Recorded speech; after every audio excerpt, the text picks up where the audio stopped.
good morning, Bore da. Happy Easter, everybody. Welcome to our first live session. So we're going live to the beach this morning. Nia and Emma are at Dinas Dintle, so we're going to go live to them in just a second. We are having a few technical glitches this morning, as is the just using technology these days. So we're just having a few technical glitches, but we were going to go live to Dawn as well, Rosneiger, but unfortunately Dawn's signal isn't very good there, and we're having difficulty sharing the screen. So this is our first live session, and it's throwing all the tests at us this morning. But anyway, we hope you enjoy it, and we hope you enjoy some of the sunny beach scenes that we're going to send to you this morning. So we're going to go to Nia, who's at Dinas Dintle, and hopefully, hi Nia. Hi, hello everyone. Hello from a very windy Dinas Dintle. It looks very chilly there this morning. It is chilly. It's sunny, but it's very nice. But yeah, like you say, it's quite cold, and you see the wind. You can see the wind turbines in the back there going, and there's quite a lot of things for the beach. So, but yeah, there's a great strand line. Emma's with me. If you can, I don't know if you can see her in the back there. I shall add Emma. So.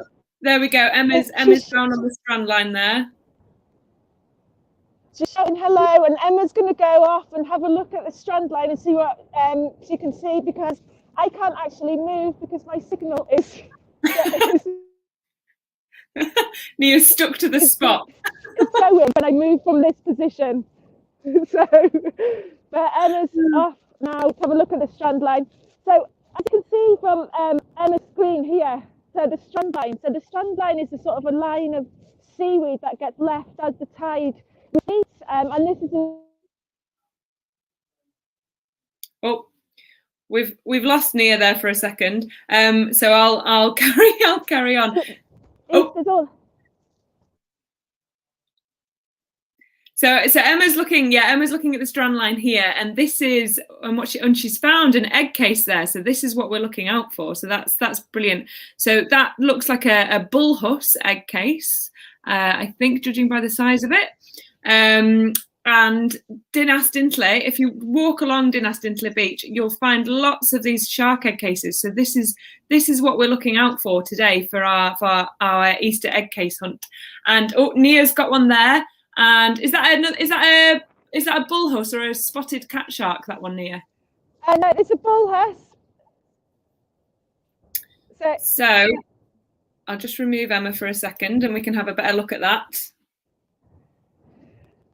Okay, so this is a bullhuss. Okay, so you can tell it's a bullhuss because it's got the curly tendrils on the top. And if you look on the edge, has got thick edges. So Dinas Dintle is actually a really good place to see bullhuss egg cases because basically there's a little nursing ground just offshore here on the peninsula, and the Great Egg Case Hunt, run by the Shark Trust, asked people to send in their sightings, and what they found was that these up on the Hien Peninsula. That they could sort of predict that just offshore there's a nursing ground for them here. Now you know it's a bullhuss or a type of dogfish because tendrils here, these curly tendrils, but there's also the lesser spotted cat shark, which looks very similar, but it's quite a lot smaller.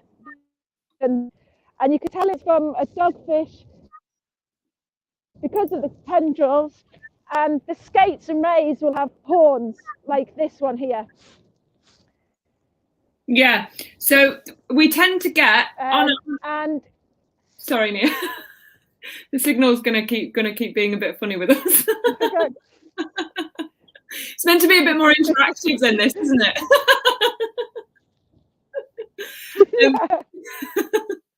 So we tend to get the true sharks, don't we, with the tendrils, and then the skates and rays with the horns, don't we? Oh. Yeah, we do. So what we generally find is that the true sharks, the ones with the tundra, are a bit heavy. So we do tend to find them along the strand line. But the skates and rays are quite a lot lighter. They've got the horns on the edges. So quite often, especially when it's been flowing like this, you'll find them more towards the top of the towards the top of the beach. And these come in lots of different shapes and sizes depending on which species it's come from. So this one is one of my favourites. Can you see that? That's the cuckoo ray. So it's got really long horns, really long horns on that. And what you might notice is that these are quite wet, and this is because these are ones that I have collected before. And what you need to do is, once you collect them, make sure that they're empty, take them home, put them in water, and they'll rehydrate. They'll go back to the shape that they should be, because on the beach they're quite crispy. So you might see, Emma might find one in a minute, and you'll see that they're quite small and crispy. You can't really tell the shape of them or the size of them unless you hydrate them. So if you just look carefully at that one, that's the cuckoo ray. And then look at that one. So that's a small-eyed ray. So you can see completely different shape. And so that's what you would do. You take them, put them in water, you see what shape they are, then you can identify which species they're from, and then you can report them. And by that, then the researchers and scientists can then start to sort of extrapolate where might be really good places for these animals. Yeah, and they're now calling for people that dive as well. So not just on the beach, but underwater. So if anybody dives, to report any egg cases as well that they're seeing, aren't they? Which is because we can learn so much about the sharks that are living in our waters just from finding where these egg cases are. So you can go to the Shark Trust website. And you can download, if I could share my screen, I would show you the resources that you could download, because they've got some really good identification sheets that you can download and take to the beach. In fact, what I'll do is I will quickly say hello to Dawn, who seems to be on the beach. I'll see if I can say hi to Dawn. And if we can't get through to Dawn, then I'll share a little video. So we'll come back to you in a minute, Nia, and we'll see what Emma's found on the strand line.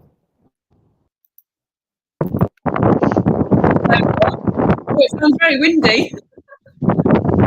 I don't know if you can hear me. I can't hear you. And I'm probably about to lose the signal, but apologies. But yeah, before to stay at Rosniga, it's absolutely chucking the wind at us, and it's icy as anything. But we've got Sue here. She's been busy collecting. This is how to collect. This is where you're looking for egg cases after it's been windy. So I think I just saw Nia in a car park, which is where you find a lot of skate cases. We found some bullhearse cases here already, and yeah, so we've just started our egg case hunt. We are waiting for another lady and her little 2-year-old who is thrilled. She's already done a recce, and she's been thrilled to already found 2 different species. So we've had a nice picture from them, but hopefully they'll make it here. So right at the end, if you lose us, hopefully what we'll get is a snippet of buckets, smiling faces, and a heap of egg cases. So yeah, Eve, I can't hear what you're saying. I don't know what that is. Classic technology. Well, thanks for that, Dawn. I'm going to show a video now. I'll share this video, which will just tell you a bit more about the great egg case hunt and identifying egg cases. You can find various.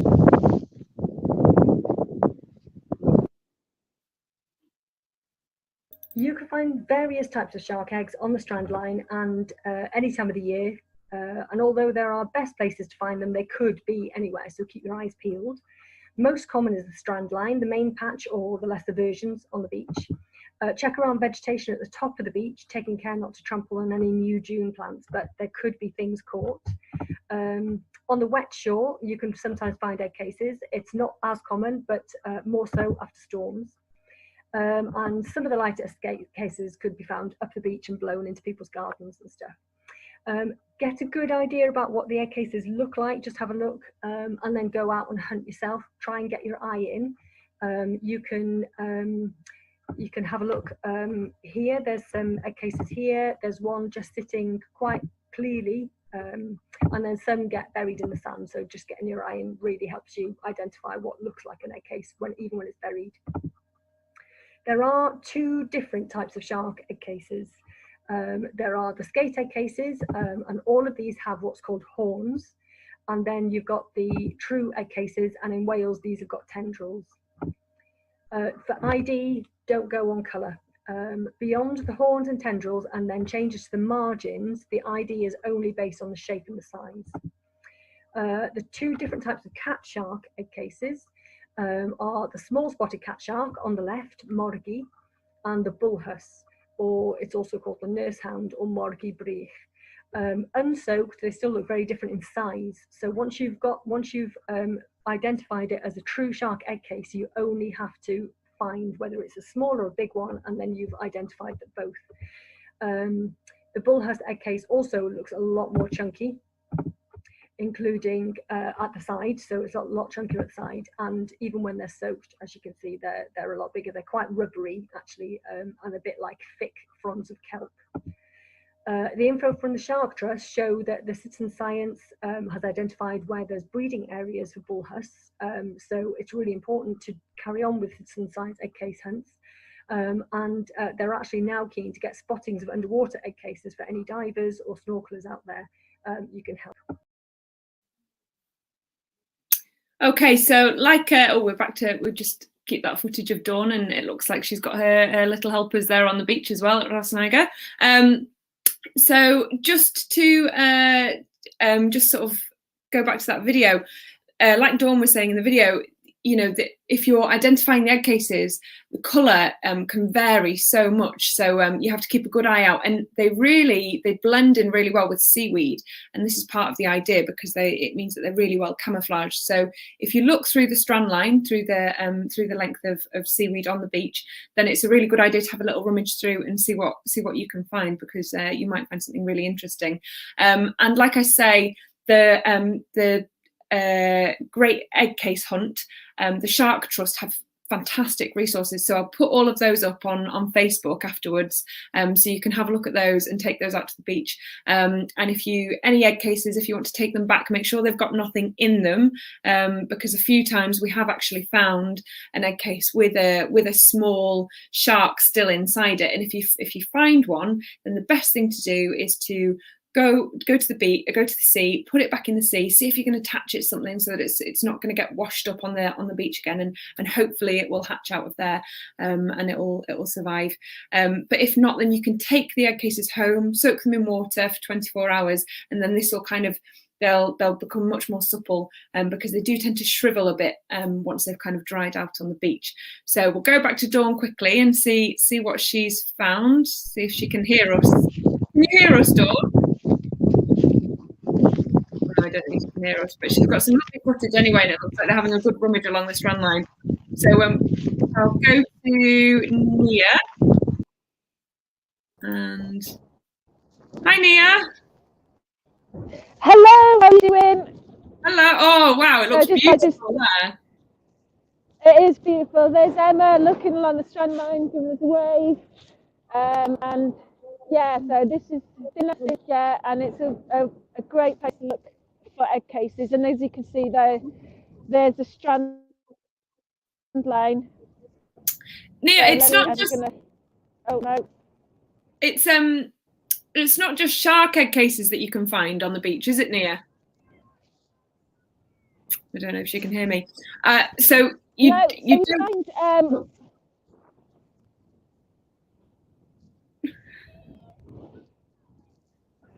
okay. Can you hear me now? I can hear you now, yeah. Yeah. Okay. So Emma's just on the strand line now, and she's looking for other types of egg cases, and quite common egg cases that you might find. Can you see Emma's phone? Can you see what Emma's seeing? I shall put Emma on the screen. There we go. Because I can't move, I'm gonna have to see the strand line through Emma's eyes. Okay, so there we go. There's the that's the bullhead egg case. Yeah, so like you say, there's the sort of small and crispy version. And just keep, the best thing to do is just keep looking along the strand line. All sorts of stuff to be found. There she is. So looking. Oh, another one. So another one. So this is the most common type of egg case you'll find here on this beach. But there's actually, we haven't come across yet the smaller one, the less spotted cat shark. So just looking what else you might find. So there we go. So okay, they are. So this is a really.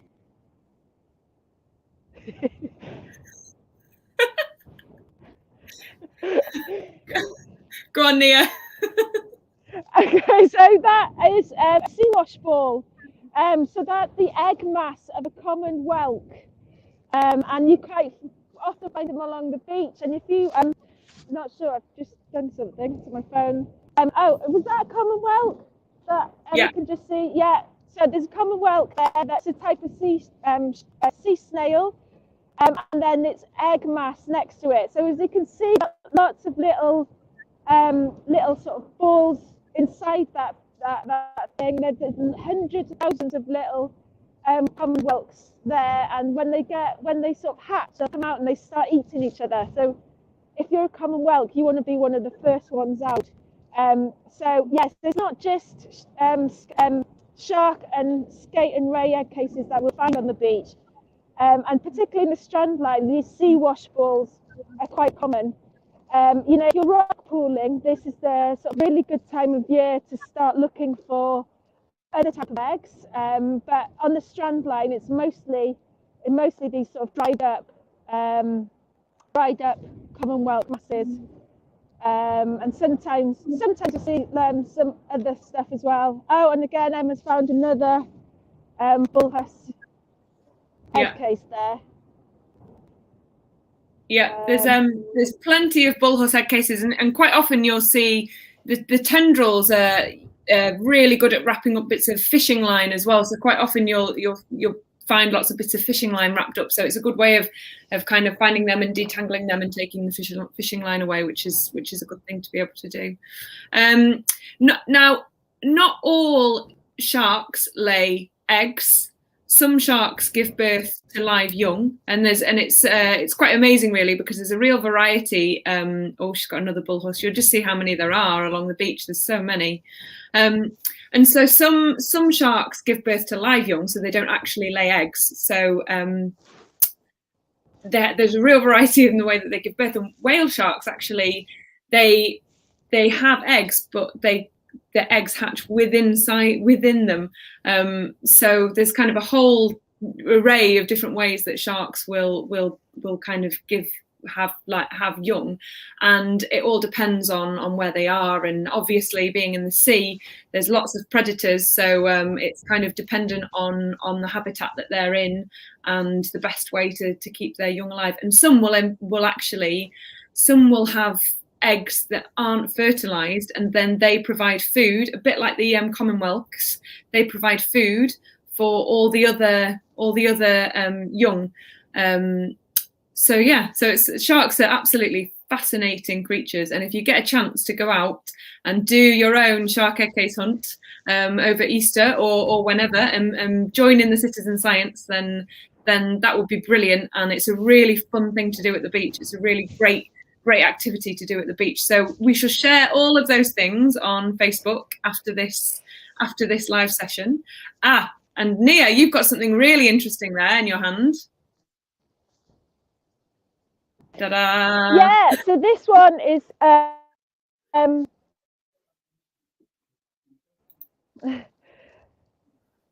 this one, I'm not sure if you can hear me or not, but this one is the suspense. A skate egg case. So this is one that washed up in north of Scotland, and that's where I've got this one from. And it's an incredible egg case. It's a really big one, which we don't get around the Irish Sea anymore.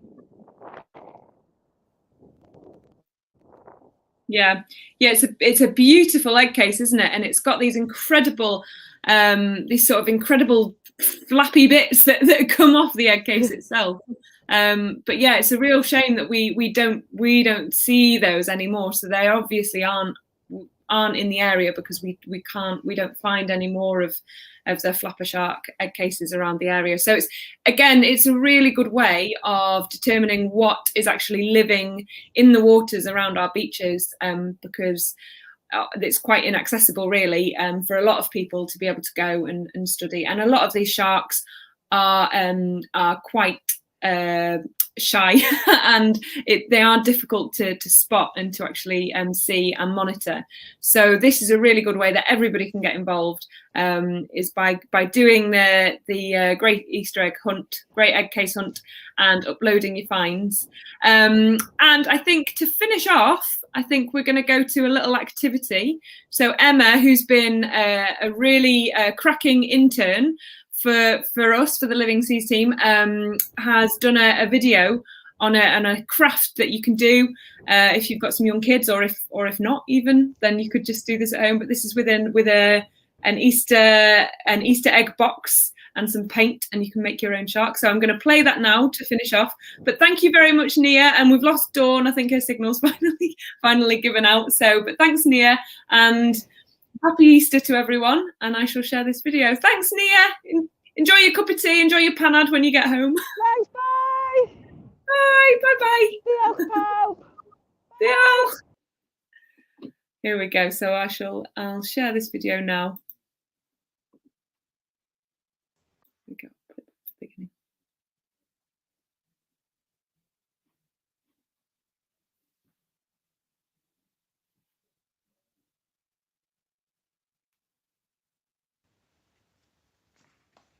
Today we are going to be making some egg case whales.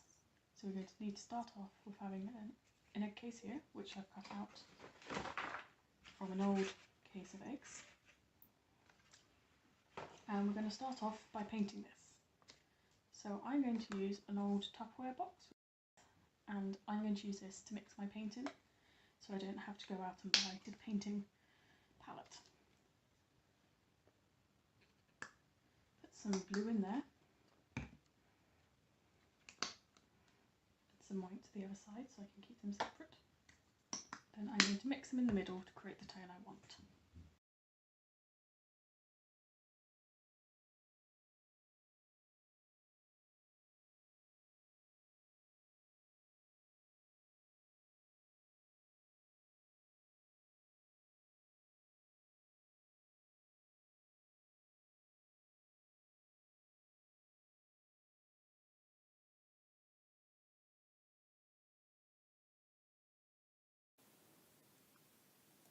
Did you know that humpback whales don't eat for most of the year?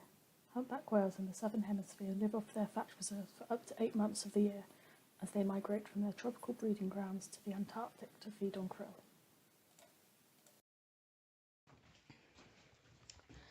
Next, I'm going to create some fins and a tail, so I'm using a bit of old cardboard from a packing box to do this.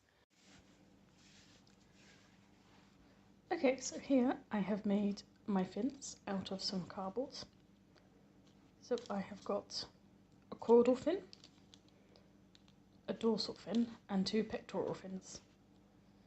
So for the dorsal fin, I have made 2 little flaps here, which will help me stick it on to the egg case. Now I'm going to paint them. So I'm going to paint the pectoral fins white on one side and blue on the other. So you need to make sure that one is flipped over.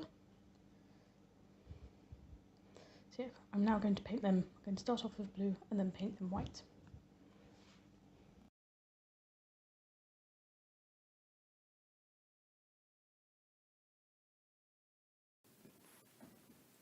There are 30 different species of whales and dolphins found around the UK.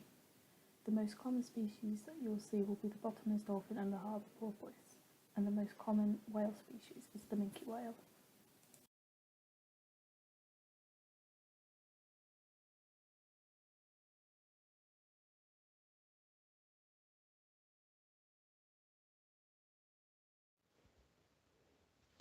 Okay, so now we have got our painted egg case and our fins and tail. So next step is to glue everything together. So I'm using Pritt stick, but I imagine if you've got PVA or something like that, it'll probably work a bit better. I'm going to start by sticking on the fins, so I want the white side to go on the inside here.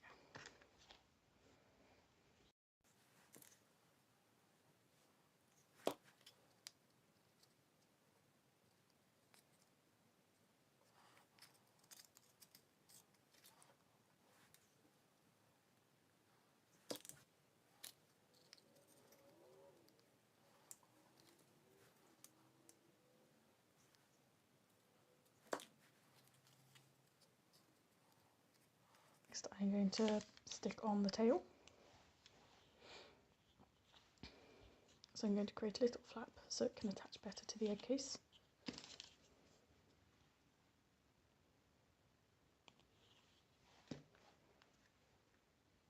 Stick that underneath there.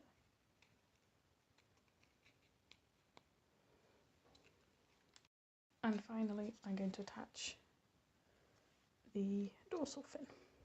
So I've made two flaps, so I'm going to cut them like, fold them like that, and I'm going to glue this underside here so it can stick flat to the back of the whale.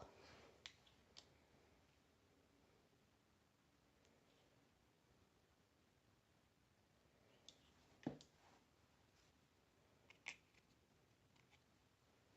just going to stick it back here.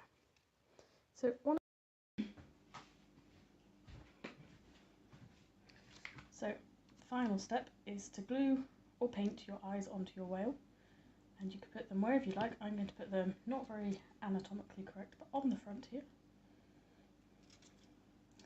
There's one.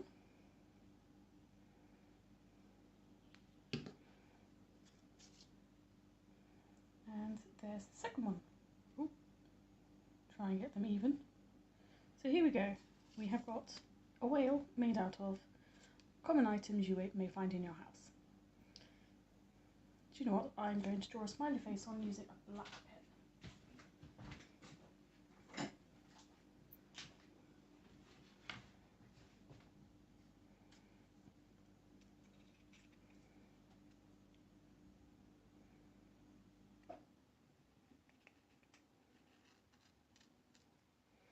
There we go, my finished whale. So I now want you guys to go off and make your own egg case creation. So here I've made a whale. You could easily turn this into the dolphin if you put this fin here further back, halfway along the head to the tail. That could be a dolphin. And if you put different colours on, you could paint it like a common dolphin or even a killer whale if you want to, in black and white. Depends on how artistic you are. And you can tell I'm not. It's a good thing I'm not an artist, I think. And then also you can make crabs if you paint it orange, and then you can use pipe cleaners to make claws. All sorts of marine animals. So send us in your egg case creations to the North Wales Wildlife Trust, and we will see what we get and show you guys at the next live session. Oh, well, thank you very much, Emma. And Emma's now finished being with an intern with us, but she's been absolutely cracking, and she's been a great addition to the team. So we yes, and she's out volunteering with Nia on the beach this morning. So that's really good that she's carrying on working with us. Thanks very much, everyone, for watching. Diolch am wylio. Hope you have a lovely rest of your Easter Monday. And if you want to send us in your creations, we'd love to see them, and we'll share them next time. Otherwise, we'll see you at the next Wonderland Wonders. Wonderworld Wonders, sorry, and yes, that time I think we're going to be at Kemlyn to have a look at the birds and talk about migrating seabirds. So that should be very exciting. Thank you very much, everyone. Ta-ta for now. Bye.